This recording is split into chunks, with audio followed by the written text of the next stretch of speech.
Chris and I have loved cruising pretty much ever since we met each other. We started out on Carnival, and then we went to Princess. We've been on Celebrity and Windstar and a variety of cruises in the 20 plus years that we've been traveling together.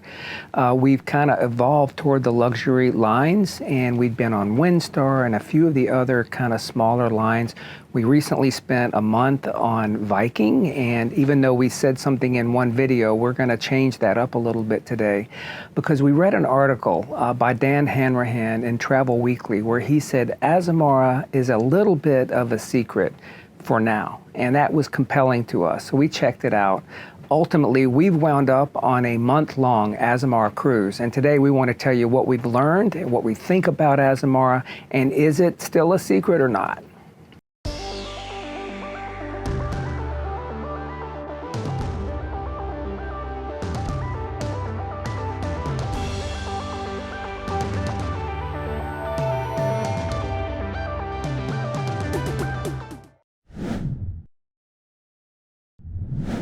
Azamara was launched as a brand in 2007 from Royal Caribbean. It was originally intended to be a luxury brand under the Celebrity brand, but it didn't really fit with Celebrity. It was more upscale than Celebrity, so they actually launched it as a separate brand, Azamara. In 2017, they added a third ship.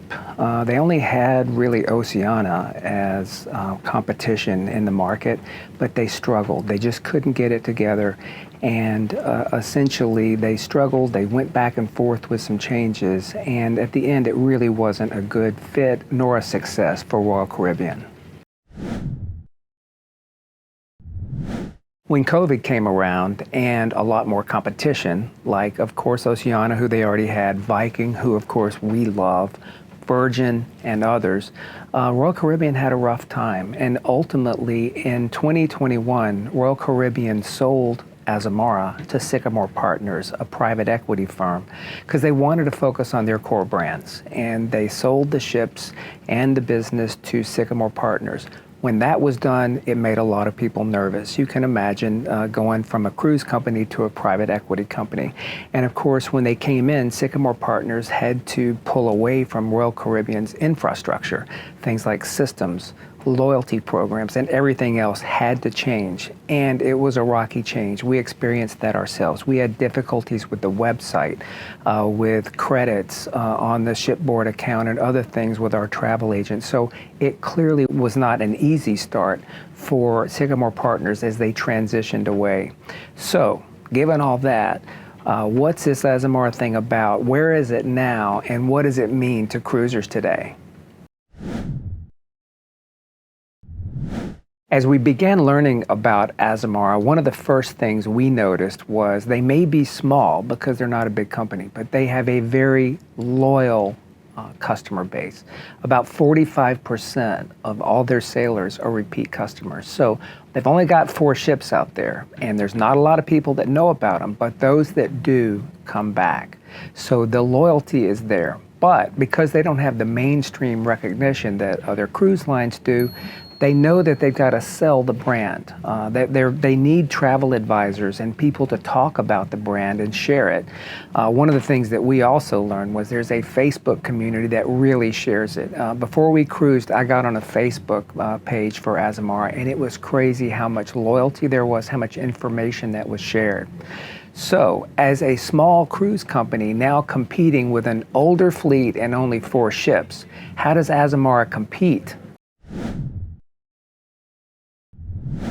So what makes Azamara different and appealing to us? As you know, we do most of our travel on land. So going into a port for 2 or 3 hours for us and popping around to 10 different countries in 10 days is not the way we like to travel. But what we learned about Azamara is they really focus on countries, and they focus on being there longer. Azamara stays in port longer than any other cruise line. That's their statistic from one of their officers.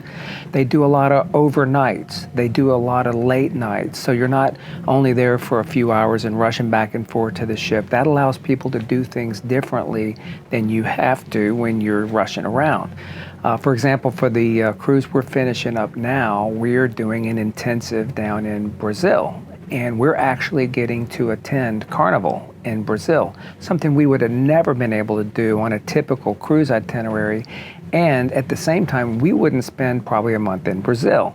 So it allows us to do things and go places this way that give us enough time to do things that are really important to us without popping around too much, but also without having to overinvest in land opportunities to places that are probably not at the top of our list. That's really appealing to us. And to do it in kind of an intimate environment with a smaller ship that lets us go into ports that are, sometimes smaller is also appealing. You don't have to tender much on this boat because the boats are small. They can get into smaller spaces than some of the mega liners.